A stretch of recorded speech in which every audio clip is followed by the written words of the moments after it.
Hello, hello. Uh, Good evening for those in Asia, good afternoon for those in Europe, and good morning for those in America. How you all guys doing? I hope you're all doing fine. Great. How is WWDC? So welcome to WWDC 21 Community Week Asian Group Get Together panel talk. So today we will talk about iOS development in Asia, and we have I think 10 speakers or 9 speakers from countries in Asia.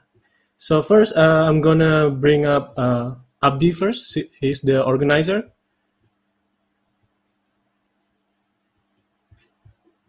So, please wait.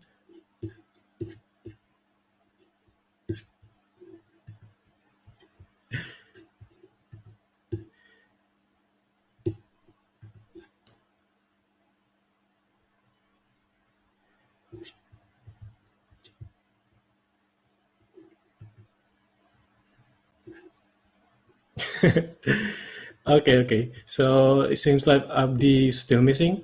Um, so we will bring out some 4 or 5 speakers first, and then we go uh, with the next batch of the speakers. So let's first bring up the first batch of speakers. We have Xavier, Aziz, Min, Sean, and Garima.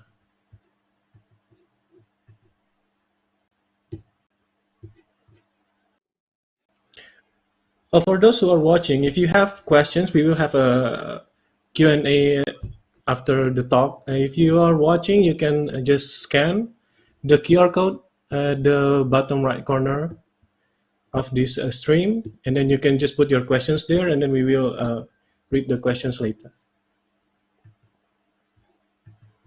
Okay, welcome everyone. How are you guys doing? Good. All good here.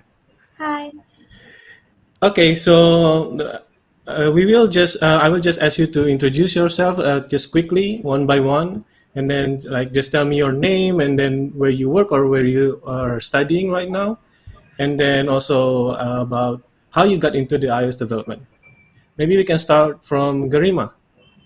Uh, Hi, I'm Garima. I'm currently studying Electronics and Communication Engineering at Vellore Institute of Technology, which is in Vellore, India.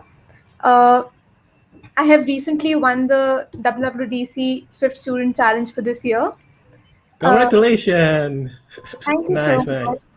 So, about how I got into iOS development, since I was from a circuit branch, electronics communication engineering, I'm very interested in hackathons.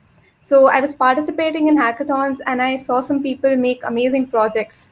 I was very stunned by like the apps they were making. But then I didn't pursue it. Then later, one of the student chapters in my college.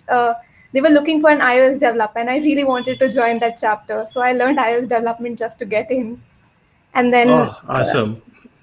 yeah, later I became a mentor at the same student chapter. Amazing, amazing. Thank you. And then now we continue to Aziz. Oh yeah, thanks Nico. Hi guys. My name is Aziz. So now I'm working for Shopee in Singapore, one of the biggest e-commerce in Southeast Asia. So yeah, what made me get into the iOS was in 2015. Yeah, I won an Apple WWDC scholarship in San Francisco back at the time. And yeah, after that I come back to Indonesia and I felt like I'm the most enthusiastic, smarter of the smartest iOS developer in Indonesia, but turns out it was not. There was many experienced developer in Indonesia even in 2015. So I started to look a job in Indonesia, working as a junior developer, learning from the expert, and yeah, I fall in love with iOS developer in Indonesia. Yeah, that's Awesome. brief from me. Yeah, But now you're not in Indonesia. yeah, just moved. Yeah, it's just moved a year ago. Okay. And then thank you. Thank you, Aziz. Now we continue to Min. Thank you, Nico. Hello, everyone. I'm Min from Myanmar, currently working as iOS engineer at MIT in Thailand. Today, I will share about how I became the iOS developer. At first, my first career started as Android developer in 2016. when I was third year student. Yeah, after working for around 1 year, my boss came and asked me, "Hey, do you wanna create an iOS app?" I was like, "Why not?" And that's how I began the iOS developer. But basically, Oh, yeah, before I started my iOS journey, my favorite language was Java, and since I was an Android developer, and I love Java a lot. But that was before how I learned how to Swift.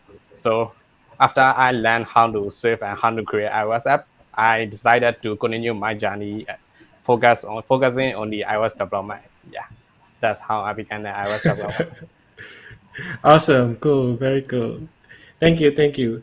And then now we continue to Xavier. Hey, I'm Xavier. I'm from Singapore. I'm an independent iOS developer. I've currently launched 3 applications, and I'm working on my fourth one. So it's Wow. the Next Stretch application, which uses ARKit and RealityKit.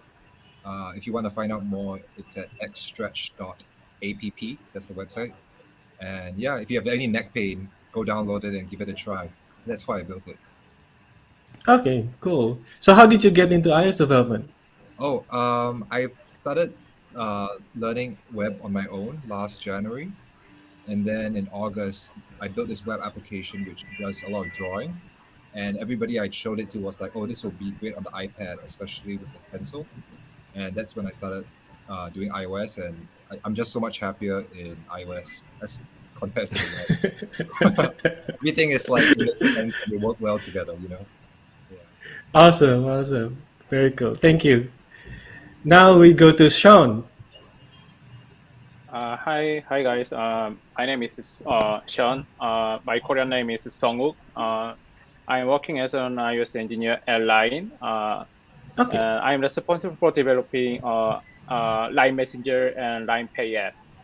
Before I joined Line, I used to work for Samsung Electronics as a general software engineer. But I realized that Swift is my passion, so I decided to uh, become a full-time iOS engineer. Thank you. Okay. Very cool. Thank you. And then let's go to the next batch.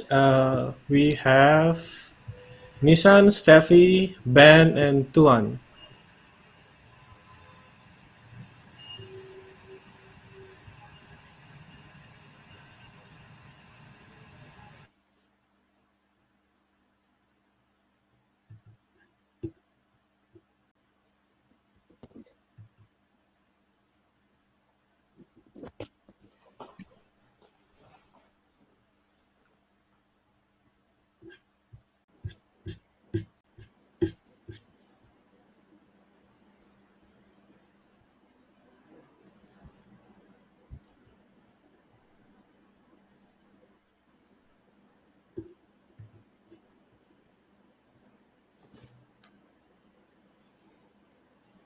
We're missing Steffi, I think.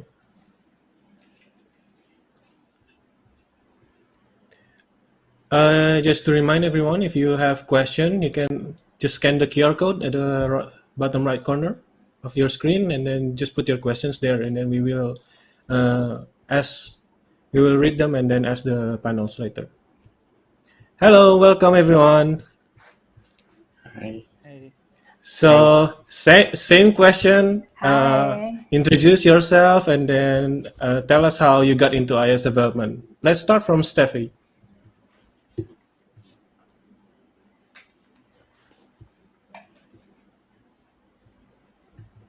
I'm currently a lead iOS developer in CMNL, which is a homegrown web I started my iOS career back in 2015. I was introduced to it really by, I guess, chance at work. At the time, I was the only one in our entire development team who uses a MacBook. So when we bagged our first iOS project, it was automatically assigned to me. And thinking about it now, fresh from college, I mean, I'm an Android user. I never had an iPhone back then. I mean, the closest that I had probably is an iPod. So I really had no knowledge of it at the time. So I mean, it was really pretty challenging. Um, days for me. I mean, imagine back then it was still Objective C, auto layout isn't as polished as it is right now. So I mean, I can go on and on, and but I do think that you already can picture how colorful that time was in my life. So yeah, I think that's a quick summary of how I really started. Awesome. Thank you. And then we go to Nishan.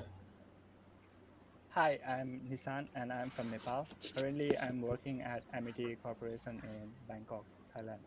So my journey also started around 2015. I was still in university, and I got an opportunity to be intern in one company, but I was interning as an Android developer. So one time my company managers came and asked me if I wanted to do iOS because they were looking for an iOS developer, and I said yes. So basically, that's how my iOS journey started. Awesome. Cool. Okay, thank you. And then we continue to Ben. Hi, yeah, I'm Ben. So I'm from Bangkok, Thailand, and yeah, actually my like journey of starting to the iOS development started like 10 years ago when Whoa. but it's like when iPhone 3G like it was announced, and then I got my first iPhone, and then like I just playing with it, and I don't know even know like how to do the coding, so I like trying to do like jailbreaking and do some tweak. Yeah, so it's like kind of weird side, and then like I thought like it would be great is if I have like my own application on this phone, and then I realized that okay, the doing the tweak is not the same as writing the app. It's like it's totally different, different language, and like it's like yeah, it's totally different. So then I dropped my dream right there, and then I'm joining the software engineer college like in college because like I was attempt to like go for the medical school, but then yeah, like somehow like I just joined the software engineer instead. Yeah. Yeah, and then like right after I finished the graduate like my college, I joined the Agoda, so it's like one of the Okay. OTA for hotels like book and hotel and the flights. Yeah, so during the time at Agoda, I working on like design system teams, like so I'm focusing on the UI kit a lot, but not on the rest of the iOS development. Yeah, because like we have some kind of like our own Swift UI. Yeah, because at that time the Swift UI is not announced, and then we try to create something like similar to Flutter, and then like Okay. 2 or 3 months later, like Apple also announced the Swift UI. Yeah. Awesome. Very cool. Yeah. Very cool. So, but right now I'm like just moved to the new like startup company called Dr. Raksa. It's like one of the top telemedicine in Thailand. Yep. Okay. Very cool. Thank you. Next, the last one, Tuan. Hi. So I'm also studied iOS engineer around 10 years ago. But the fact is, I was a telecommunication when I in university. But during that time, like, iOS is very hot it's a hot job in my country, and then I just decided like become a software engineer, and then I first time know about iOS, and then just become iOS. So I actually like working on several platforms after that, like Mac OS, Windows as well. But eventually, I still like, stick with iOS and like working for some stuff before like moving to Singapore and stay here around 3 years. Yeah. So many people in Singapore right now and Bangkok. Okay, that's very cool. I'm kind of surprised actually. Nobody say that they're inspired by Steve Jobs to start iOS development. Because I mean, as cliche as it sounds, that's what happened to me. I was watching if you ever watch the commencement speaking by Steve Jobs in one of the university. Yeah, I was inspired by that. And it made me curious about iPhone. At that time, I did not know anything about iPhone. Okay, thank you very much. So we are in the WWDC right now, right? So can you guys tell people like what's exciting about WWDC this year? Like, have you watched? How many videos have you watched? And then, or maybe some disappointing, like you expected something and they did not announce it. So just a quick impression about the WWDC so far. You can start from Tuan. Okay. Hi. So actually, in this WWDC, I have watched just two, I think two episodes because I am too busy with the kids. But the most thing I interesting is the Swift UI. There's an announcement that allow you like to draw the thing and like quickly change. It looks like very powerful. And another thing I am interesting is the Doxy. So because when I was working in a startup, like document is like a required for us because we move very fast, so we need to keep track everything we did. So we make sure we don't like lost track later. But like unfortunately I still haven't seen the new video about the Doxy, like the new way to document the Swift. So like hopefully I will try to look at it later and see how can we improve the documentation in Swift. Okay. Yeah, I heard about Doxy as well. It seems very cool. Thank you. How about you, Steffi? Yeah, for me, like probably I've only watched the keynote and the so far. I'm allotting my entire weekend for it. Don't worry. So yeah, what's exciting maybe for me is Xcode Cloud.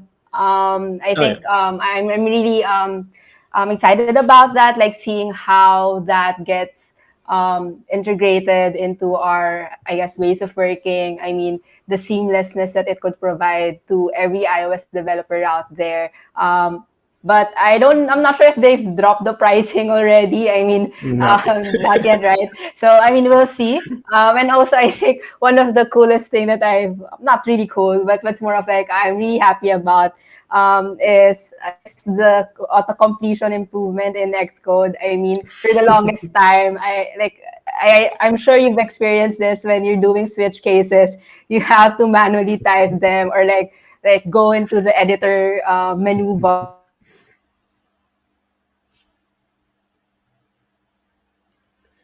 Are we losing her?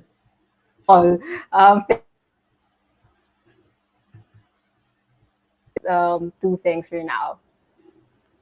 Okay, we kind of lost you towards the end. I'm I sorry. think because of the internet connection.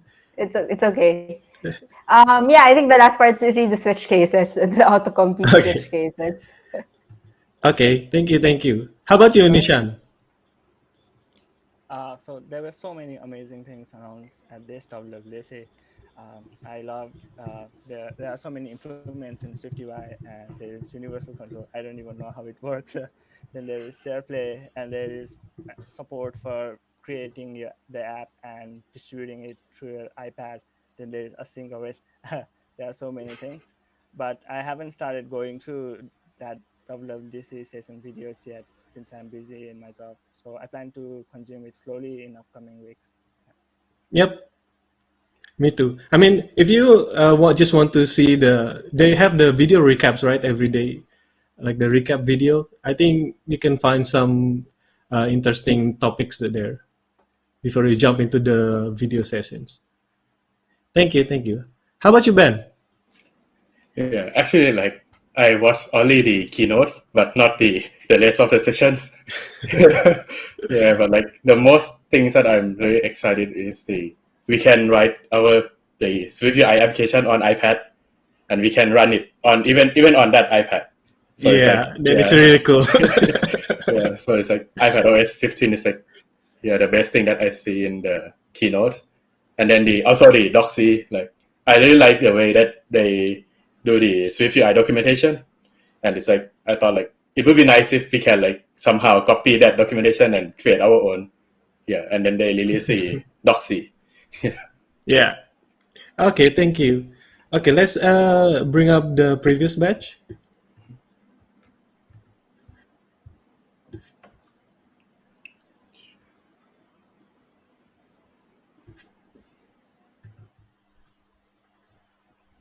So just to remind again, everyone, questions in the QR code at the bottom right corner.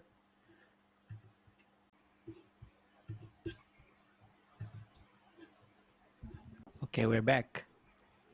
Welcome back. Welcome back.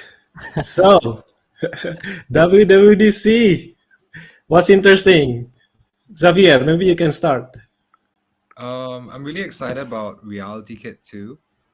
I think it's really promising. I personally, there's nothing new in terms of the technology that I would personally use, but it's just nice to know that Apple's continuing to invest in AR Kit and Reality Kit, especially leading up to the when they do make that leap into Apple glasses. I wouldn't want to be the developer that was like working on Sprite Kit. All of a sudden, oh no, no more Sprite Kit. So you never know when they will stop development on something. So it's just nice to know that there's continuation. Okay, very cool. Yeah, thank you. How about you, Aziz? Oh, okay. Yeah, for me, yeah, in this WWDC, the most exciting for me, right? I think it's the trivial async await for Swift and the trivial Swift UI technology become more and more simple, right? Yeah, finally, we all know Swift became more and more easy for developer, and I think I can share my knowledge to my newborn baby to be a Swift developer. And Oh, congratulations! and also the other things is the 3D object creation. It was like mind blowing for me that how easy we are to create a new 3D model with iPhone and Xcode. And yeah, I'm thinking to create my AR app later after the WWDC. And oh yeah, the most disappointing part, I think, is that just because of COVID, so we cannot go to US right now, right? We cannot meet up in the US. So yeah, and another stuff is, I think it's not the disappointing stuff, but it's just me over expected that iPad can compile full Xcode application with no exception. Well, yeah, okay. It's a baby step. Right now, you can already create an app. That's a good step already. Yeah, Maybe the next iOS 16. Yeah, yeah, big jump, very big jump for Yeah. me. Yeah, I also hope like next year we can go to WWDC in San Jose or San Francisco. Yeah. Yeah. See you. Thank See you you. next year. Okay, let's continue to Sean. How about you, Sean? Yeah, I watched only keynote session, but I'm going to binge watch it during the weekend. But yeah, I read a lot of articles about WWDC. One of my interesting is we can deploy iOS app using iPad playground. It was awesome. Yeah. Yeah, that's very awesome. So many people are excited about that. Yeah. Mhm. Okay, thank you. How about you, Min? Hello. Yes, for me, I must say this year is the best year of WWDC for me because Apple introduced their concurrency technique in the Swift 5.5. So right now, I'm working on a project which includes chat feature and many real-time feature. So when they announced the concurrency project, I was like, yeah, this is my time, and I was really happy for it. Excited. Yeah. Okay, very cool. Yeah, thank you. And Garima. I'm really interested about Shazam Kit and SharePlay both. Like, especially SharePlay, it's enabling not just iOS users but Android users also, both Shazam Kit and SharePlay. So that's really interesting side. Yeah, we saw the demo, right? It's kind of very cool, the share play, and I haven't really watched the Shazam Kit. That's to detect like sound, right? To classify Yeah, sounds. yeah. But it's available for Android developers as well, Shazam Kit. So it's pretty cool. Okay. Yep, very cool. Thank you. Okay. So I guess many people who's watching also want kind of curious about how is the iOS development in your countries, like in Indonesia, in India, or I guess for those who live abroad, maybe you can also share stories about the iOS development community in your own country. Like, do you have conferences or like how many are there many iOS developers, and how about the demand for the iOS developers and stuff like that? Maybe we can start from Aziz. Oh, okay. Yeah. Yeah. I was developer in Indonesia, right? Yeah, I remember the first community in Indonesia was an Objective C ID. Yeah, we was using mailing list to communicate back at the time, and after that, the startup company era is coming to Indonesia. Probably it was 2016, 2017, and the hype of startup company brought us to create it, another more convenient Swift community name. The name was Swift ID. And yeah, we had a monthly gathering at the time before COVID, and the gathering was held by startup company in Indonesia, in Jakarta and Bandung, I think. And it was moving from company to company. I think they are happy to show off how fancy their office was. And yeah, but after all, after the several times doing meetup, the meetup has never existed anymore, especially in the COVID in pandemic era now. But yeah, anyway, in pandemic, I think also now start 2018, if I'm not wrong, Apple developers become more and more hype in Indonesia because they have Apple Academy, and some Indonesian students won the WWDC scholarship. And yeah, if I'm not wrong, right, there are 3 Apple Academy in Indonesia, in Batam, Surabaya, and BSD. So BSD is a place, it's very close to Jakarta, the capital city. And yeah, in pandemic, we don't have offline meetup, so Nico, our host from Switzerland, initiated the Swifts to the Indonesia community. And yeah, now I would say the Swift Study Indonesia is the most active Swifts community in Indonesia that have weekly online meetup regularly. And last online meetup, we have 40 more than 40 attendance. And yeah, it's so you guys, if you guys Indonesian and or Indonesian living abroad, so you can ask me to join the Swift Study Indonesia. Yeah, that's cool community. So you mentioned about the Apple Academy. Is that official from Apple? Yeah, it's supposedly it's official. It's have an Apple certificate, and you they will lend you a MacBook, the latest MacBook Okay. and iPhone, and etc. It's Apple official, I guess, supposedly. Oh, that's awesome. That's awesome. Yeah. I heard about how we have more students winning this, what is it, the WWC challenge, right? Yeah, I think Yeah, I kind of envy these kids. this year Indonesia have 35 students won the Apple WWDC. So I think it's Okay. very many of them. So the program is working. Program is working. Okay, Exactly. thank you. How about in India, Garima?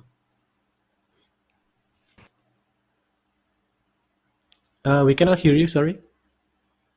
I think you're muted. Yeah. Okay. Hello. Yeah. Yeah. So in India, we have a lot of iOS developers, but the community is not that huge. There is one community that is Swift India community, which has 3,500 developers on their virtual platform. Wow. But yeah, but for the meetups and all, like the citywide meetups, they have nearly 50 people coming in. Like it Okay. was there in the offline scenario, but in the online scenario, it's gone down. Yeah. But do you have like the Apple Academy, like the one in Indonesia? We don't have any Apple Academy, but we have the Apple Accelerator program in Bengaluru, India. Can you tell us a little bit about that? Yeah, so basically in the Apple Accelerator program, what happens is Apple developers and the Apple employees help you implement new technologies and whatever new frameworks they are launching into your app, or just any doubt sessions you can clarify with them. Okay. Oh, that's very cool. Yeah. Nice. Have you ever joined that program? Uh, I have as a part of an internship. Oh, awesome. Very cool. Thank you very much. Thank you. And how about in Korea, Sean?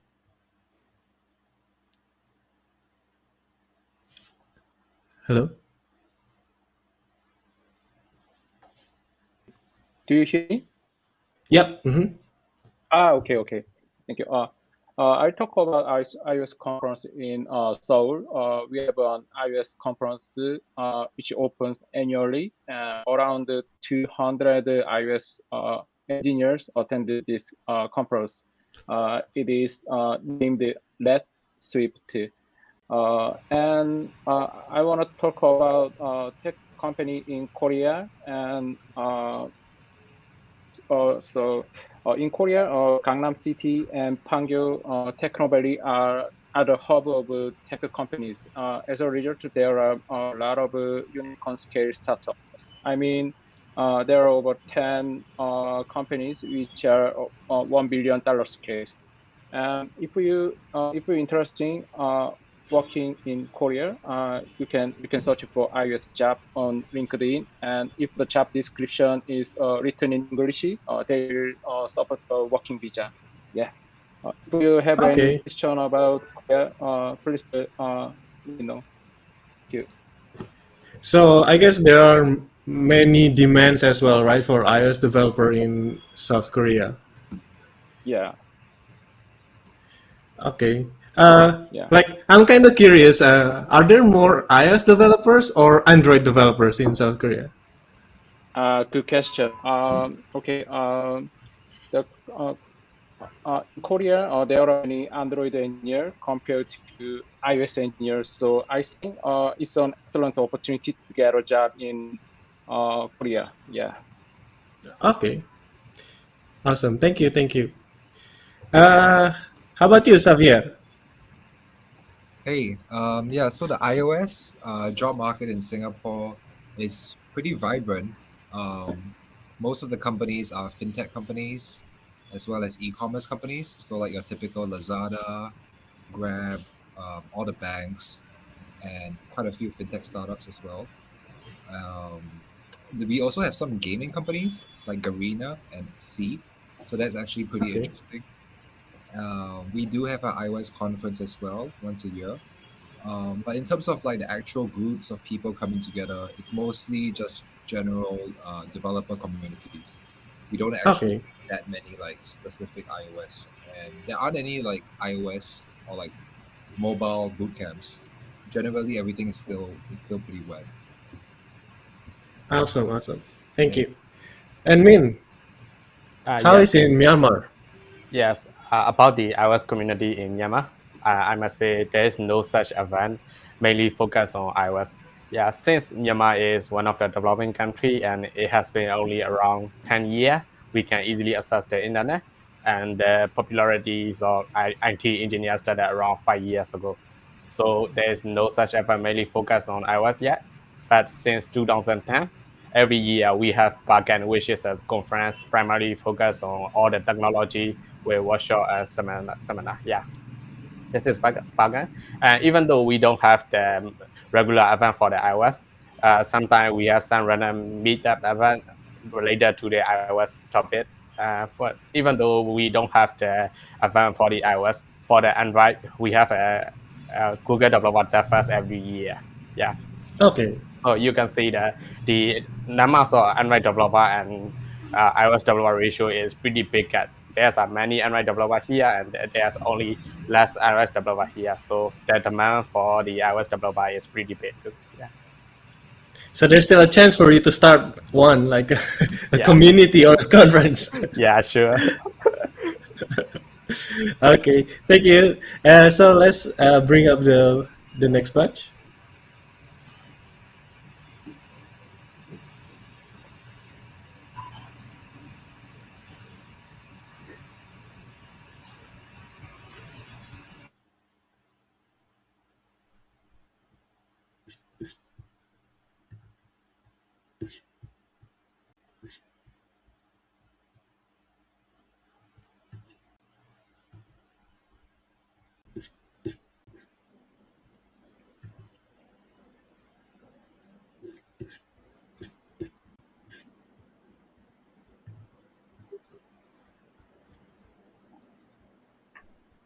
Welcome, welcome.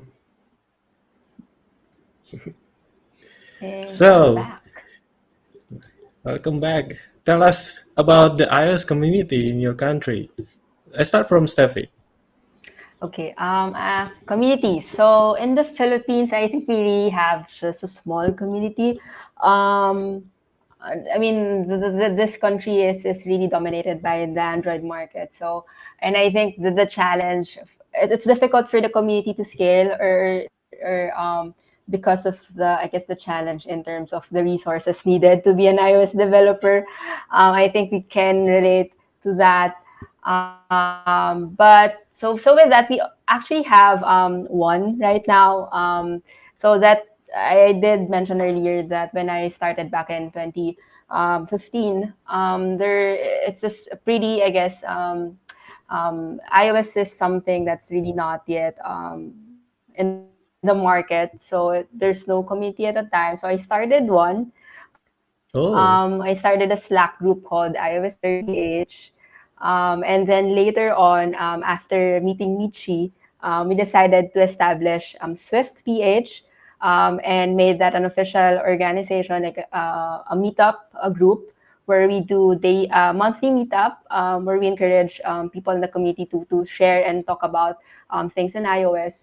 But since the pandemic started, we sort of lied low a little bit. So, but I'm hoping that soon we can sort of revive that. So yeah, I think I would also like to just plug something because we're actually hosting an event tomorrow. So PH is hosting an event tomorrow. It's a Pictionary event. So if you guys have nothing to do tomorrow, if you want to chill and just have fun, I mean, feel free to join us tomorrow. I think everybody has a lot of things to do. They want to watch a lot of videos. Well, maybe they could take a break, right? Like an hour break. That's true. That's true. Yeah. Yeah, Okay, thank you. and actually like a quick one. I think the options that we're gonna use for the Pictionary are all WWDC related stuff. Okay. So it's gonna be interesting. Yeah. Will there be any prizes? Well, we have to ask Michi for that. Yeah. Thank you. Okay, thank you. How about you, Ben? Oh, you're muted. Sorry. Yeah. So about the mobile developments in Thailand, like we are a little bit less than the like backend and like web developers and data engineers because like there's a time that mobile development is like very popular, and then there's a time that data scientist is very popular. So like new graduations like aim for the data scientist, something like that. So for iOS development, we have a group on a Facebook called like iOS Developer Thailand, and we have like 12,000 members right now. 12,000. Yeah, but it's like half of like on Android is like two times more than us. Oh, okay. Yeah, and normally we have like meetups like around once a quarter. Yeah, so we gather like around 80 to 100 people and sharing the knowledge from each company, or like when the Apple have a new event, like we would like kind of summary the what's new in Swift or what's new in like iOS. Yeah, and then we also have the conference, but it's like more like we as a iOS developer, because for myself I'm an admin of that group, so Okay. yeah, I kind of partner with Android developers in Thailand, and we hold a conference called like Mobile Conference to share the knowledge about the iOS, Android, cross-platform, and also like mobile security once a year. Yeah, so it's like kind of Oh, big that's event here in awesome. Thailand. Yeah, Yeah, I mean, you have more, how many? 12,000 plus the one in Android. That sounds really fun. Okay, I guess in Thailand, the iOS development community is very vibrant, right? Like you have a lot of developers and then you have a lot of conferences. That sounds yeah. very nice. Thank you. How about you, Nissan? Sound muted? Can you hear me? Yep. Okay. So in my country, iOS development community is pretty small.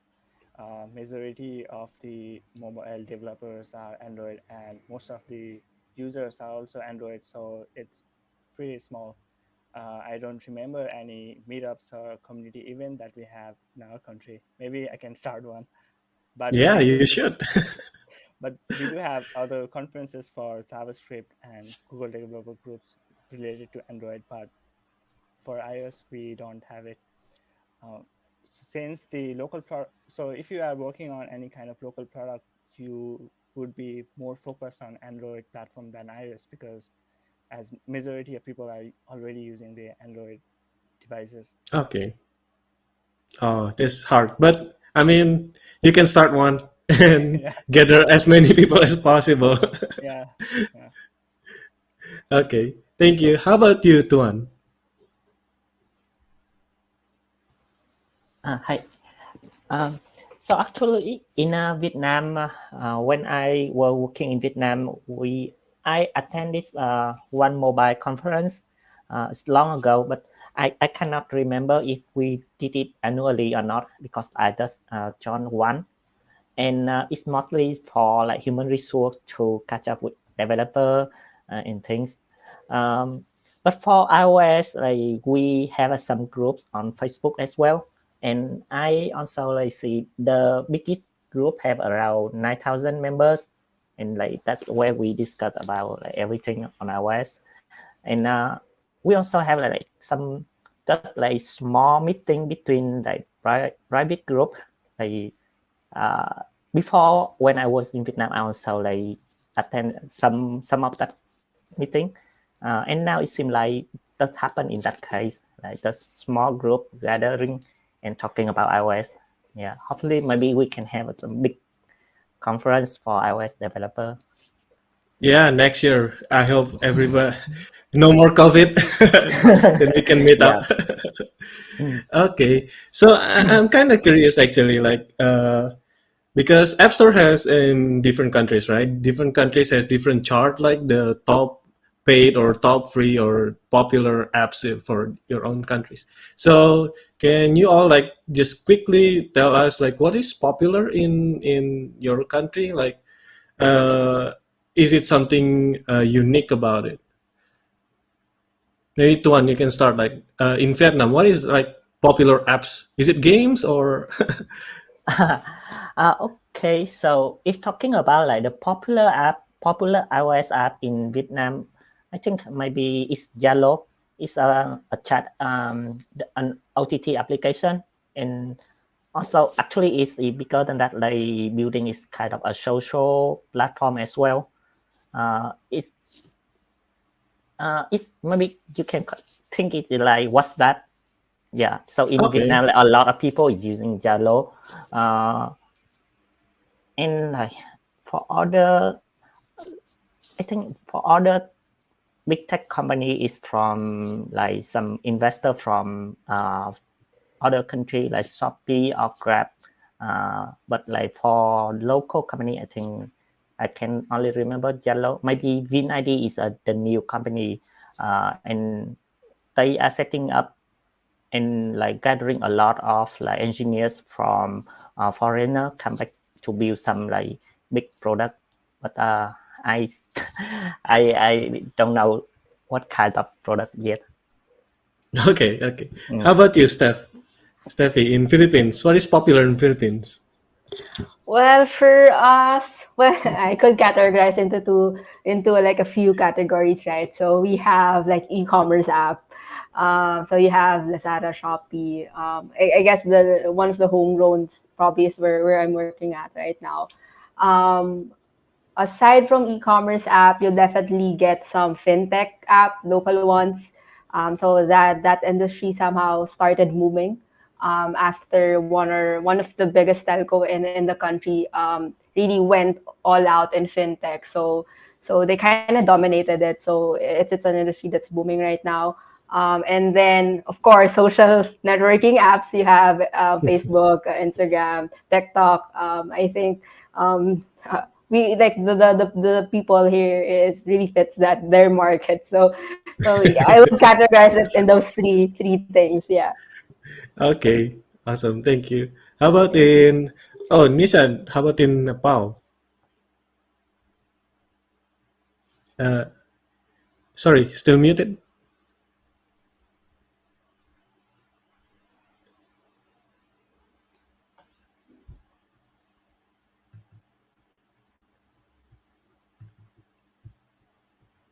Hello.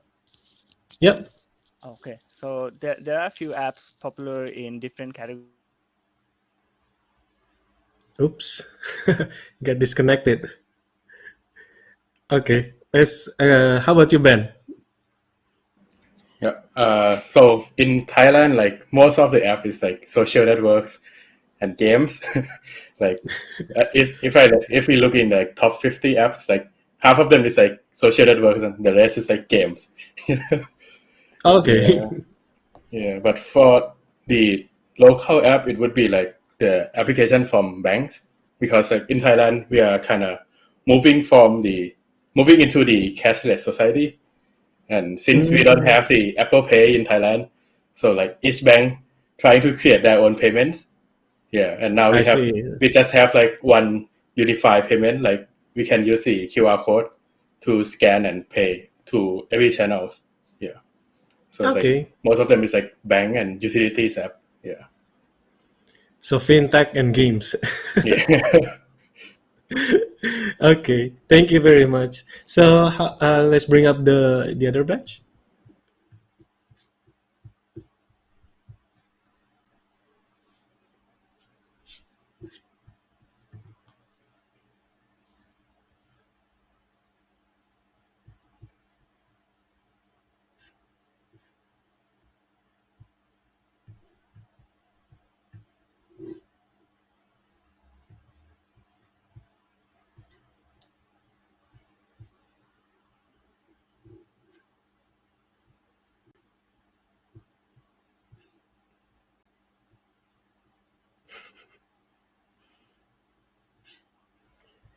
Aziz, you're muted. So Welcome back. yeah, welcome back. So Aziz, what is the popular apps in Indonesia? Like, Oh, popular apps. I think I haven't checked the App Store in Indonesia again. So I would say the most iconic apps in Indonesia is, I would say, Gojek. Gojek is the most iconic. So mm, if you come to Indonesia, you would install Gojek. because they're like it covers a lot of things. And the local pride. Like a local pride. Okay. How about you, Xavier, in Singapore? Grab is used pretty often by a lot of people for delivery, for transportation.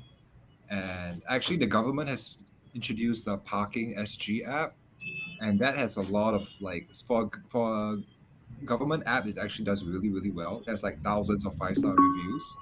And what people like about Parking SG is you just go to the app, you click on it, and you reserve you see, if you drive a car, you just say like, okay, I've been parking for this amount of time, and you can set like, okay, I'm gonna be here for 30 minutes or 1 hour. And if you return early, you can actually get a refund for whatever remaining amount of money you place for that hour. So people really like Wow. it instead of putting like your normal coupons. Yeah, it really incentivizes So so you can use that app all over Singapore. all over Singapore for all like public car parks. Oh, that's very awesome. Yeah, and it Very does also cool. it does GPS location, so it tells you, okay, here are the most likely parking spots near your area, so you can just choose the one that you're at. Wow, it's awesome. I mean, you can reserve the parking spot. Is it very cool? I mean, it's Yeah. built on React Native, but it's a good. Well, there's still iOS part inside. Yeah. Okay, that's very cool. Thank you. How about in India, Garima? In India, I think one of the most popular apps would be WhatsApp, Amazon, especially WhatsApp. Like a lot of people use WhatsApp and Facebook also. Social media Okay. apps mostly. They're very widely used. But those are like mostly free apps, right? How about the paid apps? Or do you know any like top paid apps? I'm not sure because Indians don't usually like paying for apps. I guess many people are like that. It's not just in India. Yeah. Like in India, Okay. it's a rare sight to see someone has paid for an app. So Okay, okay. Very cool. Thank you. How about in Myanmar, Min? Yes, for Myanmar, related with the popularity of the app, I must say with the two timeline. One of the timeline is before the 2020, and there is a Okay. Facebook, something like social media. Mainly is the Facebook. It's the most popularity one in Myanmar. Another one is some of the game like Mobile Legend or PUBG. These are really popular in Okay. Myanmar. But after 2021 in February, most of you might already know the military coup happened in Myanmar. After that, the most popular app began the VPN app because Oh, we military have a limited our access to the internet, so we need to use the VPN. So right now, every mobile phone have the VPN right now, so it's the most popular app in right now. wow. Yeah, Wow. That's very interesting to hear. I mean, like yeah, the situation in your country can really change yeah. the It's popular every apps. day. Yeah. yeah. Thank you very much. Sean, how is it in Korea?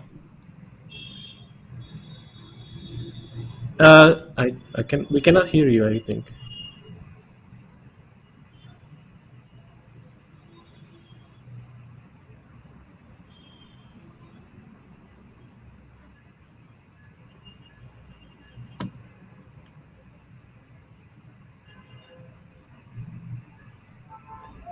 Uh, is it just me or We can't hear No, either. we can hear.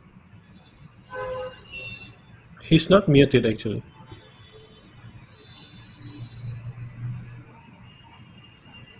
Maybe try muting and unmuting. If that works.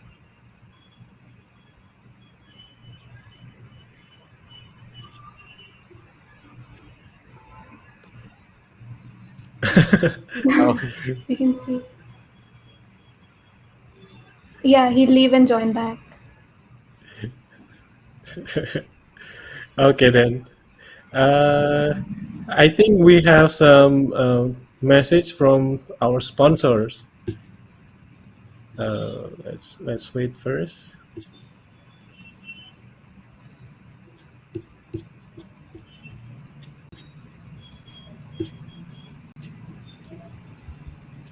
Hello, Hey, Vivian.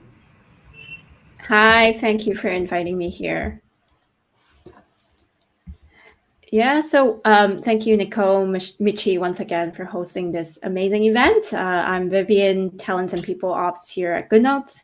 Also learning Swift programming for the past few months, but nowhere near where you guys are. Through sponsoring this event, we actually hope to support iOS engineers from all around the globe, especially those who are indie developers, as this is how our founder started GoodNotes, by sharing with you how you can take notes, etc. But for those who haven't heard about GoodNotes, we are a note-taking application with millions of happy users around the world. If you want to see how the app works, you can check out our app on TikTok, Instagram, Twitter, YouTube. Just search GoodNotes. Or if COVID situation is better on your end, you can walk into any Apple physical store and try out GoodNotes on the display iPads. I just Wow. want to I just want to call out that you can also be part of this exciting project, seeing the impact you made onto other life, because we're hiring. We are transforming Goodness from just a tool to a platform with a bit of social media element. And we'll be doubling our team from a team of 50 right now to 100 before the end of this year. All kind of software engineer position you can think of, but majority would be iOS engineers. Why you should join us? Because we have an engineering first culture. Our founder is hands-on. You get some perks like stock option, regular hackathon, work from home budget, some news from Apple community. They usually send us some information about what technology they're using, gym subsidy. If you're relocating to Hong Kong or London office, we even provide free lunch. So there's no excuse why you shouldn't be joining us. Remote friendly as well. We have team members working from Vietnam, Japan, Philippines, and some parts in Europe as well. So if you're interested, drop me a message. Check out our Instagram, live at GoodNotes. And if you have any questions, just add me on LinkedIn. Thank you very much. Thank you. Okay, I guess now we go to the Q&A. Do we have some questions? Let me check first. We have questions for Nishan. Can we bring up Nishan?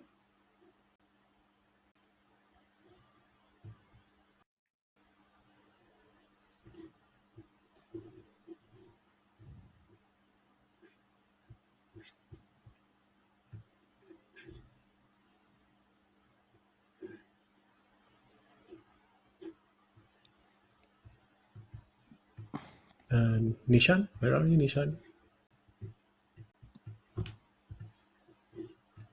Hey, Nishan. We have question for you. Somebody asked question for you. So, your app Gym Diary very awesome. So, and then what is the challenge when you create the app? Can you share us some stories about it? Yeah, so when I made that app, I was just starting into iOS development. So there were lots of challenges in doing small things. I think one of the challenges was thinking about implementing the backend stuff. But then I learned about iCloud, and when I started looking into iCloud documentation, I got lost. And then I stopped the plan of supporting iCloud for a few years until the NS Cloud persistent container came. So then I recently integrated the iCloud support. Another challenge was implementing the subscription. So I was looking into different edge cases while implementing subscription, but it was not worth the hassle. And then I went with third-party integration solution called RevenueCat. Yeah. Okay, thank you for sharing your story. And then I guess this one is for Xavier. How about life in Singapore? Like, It's really sorry, it's really small. okay, so the question is, I've heard a lot from different people like Balaji Srinivasan that Singapore is going to become the hub of startups and development since San Francisco is becoming very expensive and cluttered and difficult to reach. So what's your view on this, and do you believe that Singapore will lead the next chapter of startups? Yeah, that's a really good question. There's actually a lot of like venture capital in Singapore right now, and ease of doing business in Singapore is very easy to do business. Like you can set up a company in Singapore in a matter of hours, at most 3 days. Corporate tax is very low. If you're a local in Singapore, there are government grants to help you start a company, and there are a lot of accelerators. Like there's a whole like I don't know dozens and dozens of accelerators right now in Singapore to help you get started. I think the challenge in Singapore right now is that culturally Singapore is very conservative. So if Okay. you look at a lot of the accelerators and the companies that have been funded, they are more of like Me Too companies, which are like, oh, we're going to build another secondhand marketplace, or we're going to build another maid service or like another delivery application. So it's very common to see companies which see successes in the US or Europe and then try to make copies of that. You see less of like pure innovation or very very creative thinking, and also it's also a demand problem. Like you do have, even if you were to create such a company, people as a whole, like the audience or the population of Singapore, they generally prefer to take they don't like taking risks so much, so they would rather go for a more established company or a big company that has been around for a long time, and to be a customer of them rather than to take a bet on a smaller player. So when the person asks the question of like, okay, how does this differ from Silicon Valley, is when you live in America, like I've lived in America for a while, and they do have a bit of that underdog spirit and culture where it's like, oh, you're the little guy, or like you're starting out here, let me help you, or let me, support you. And like I want you to see you succeed, and there's a bit less of that in Asia. There's more of the let's work with the big people rather than the small people. Yeah. I see. And speaking of the startup accelerators, have you ever joined one? No, I've not. I've just been bootstrapping all along. Ah, very awesome. Yeah. Okay, thank you for sharing that. Sure. And then we have few questions for Garima actually. Where is it again? Like, congratulations on your winning. Do you mind to tell us about submission and your advice for students to win the Swift Student Challenge? Thank you so much. And like about my project, the submission I made was actually about trying to spread awareness about cryptocurrencies. Like, not exactly spread awareness, but like people don't see the need for cryptocurrencies usually. So the Swift Playground I submitted was actually to show the importance of peer-to-peer networks. Initially, we see a digital coin where one person is controlling the digital coin, and how everything becomes dependent on that one person's honesty.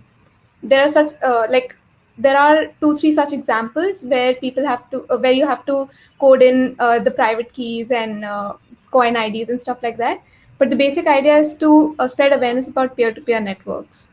And regarding some advice, I would just say, like, try to do something that you're actually passionate about, uh, because if you try to copy someone else, it shows. So try to do something uh, that you are passionate about and that you want to share with everyone else. Okay, awesome. That's a very good advice. There is this question. I guess this one is for everyone. Maybe Aziz can answer this. Like, how to tackle design for the developers? Like, amazing stories from everyone. Uh, no, this one is for Jenny and Soju. I'm sorry. Maybe just need to. Did we have Jenny?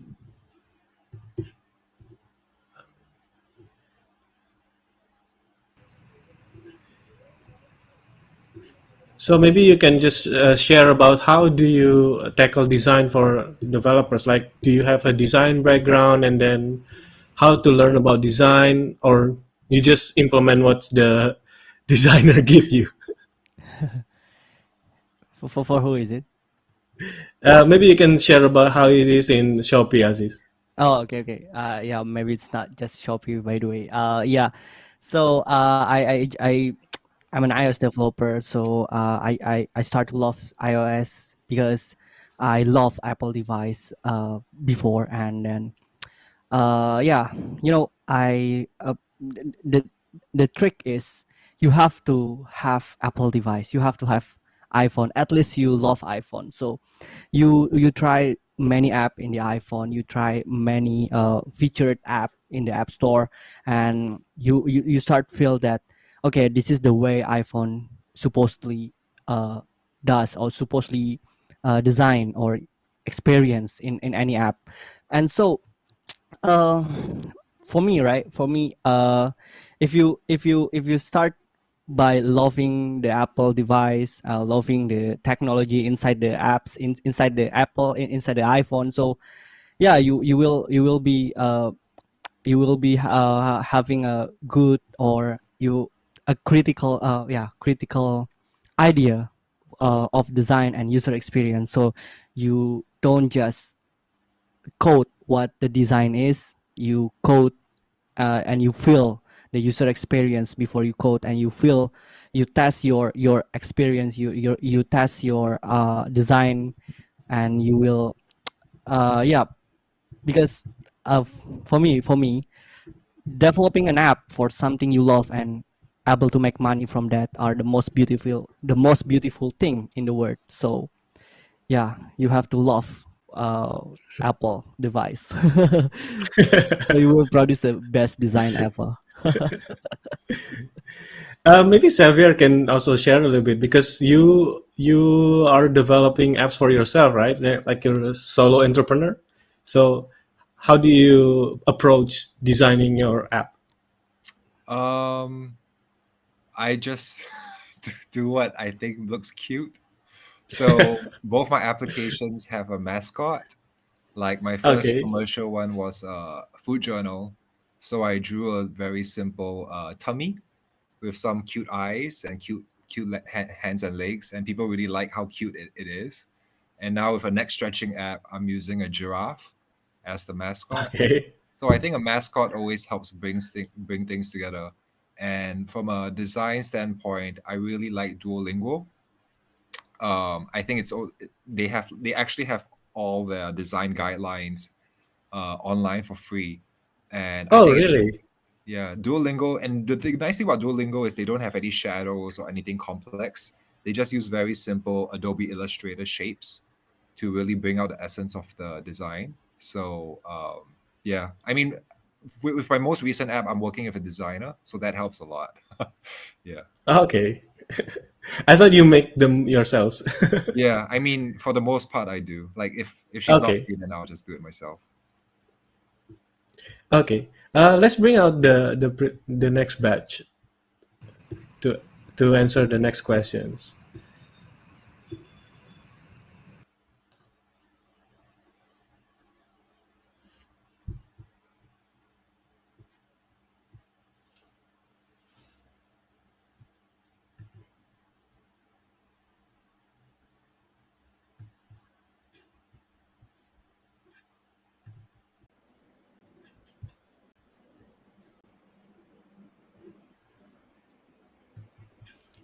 Okay, welcome back.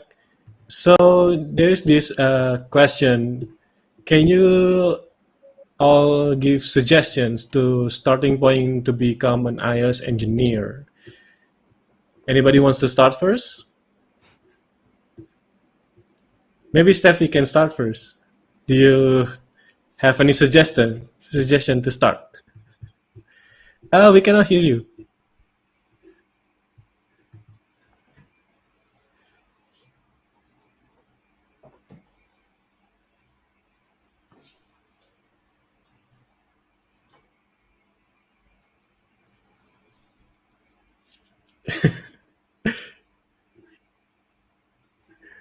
Oh, you're losing your sound.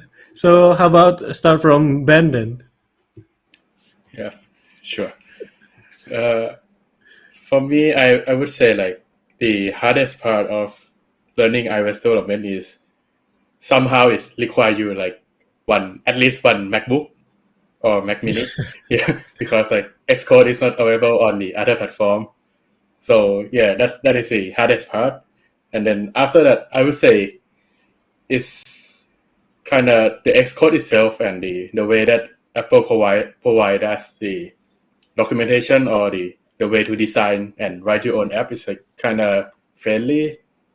And yeah, the world before SwiftUI is kind of hard a little bit for of the storyboards and XIB, but then like for now, I think it's kind of easy for everyone to like starting on the iOS development and like just write the code, like write things that you want to see, and all the SwiftUI will do the magic for you. So it's like, yeah. For me personally, Okay. like if I want to start some app, so I will start from idea and then like just write it, and then we can do the refactor later. Yeah. Yep. How about you, Min? What do you think? Yes, the biggest challenge for the startup would be if you are decided to start with the Swift, the biggest challenge would be the storyboard, I guess, because it is new only available in iOS, and so you need to learn how to construct assets and how to build the UI with the storyboard. But if you decide to learn with the Swift UI, I must say it's pretty easy. It's more like other languages and similar, so it's pretty easy to learn with the Swift UI, I guess. Yeah, that's all Okay. from me. What do you think, Tuan? Okay. So I think this question is also depend on like where you live, where you living, because for example, in my country, if you want to start an iOS engineer, you need to adapt with the market, and like in our market, we still require a lot of Objective-C or Swift, and that's why like you should I think the best way to do is just go to some community, post some question, and then everyone in that community can help you to like give some starting point. Uh, um,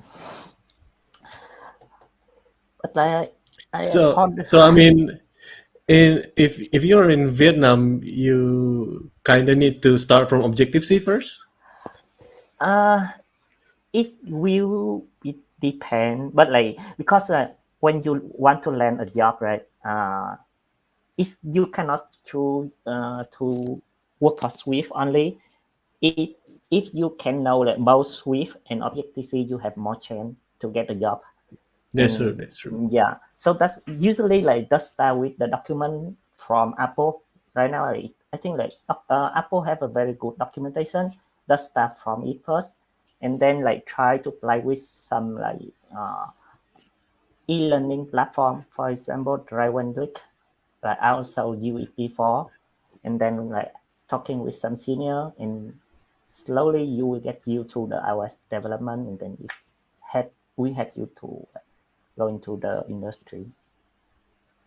Okay. Yep. Steffi, can we hear you now? Yeah, I mean, can you hear Okay. me now? Yep. Okay. Yeah. Maybe I would recommend like a practical approach into that question, right?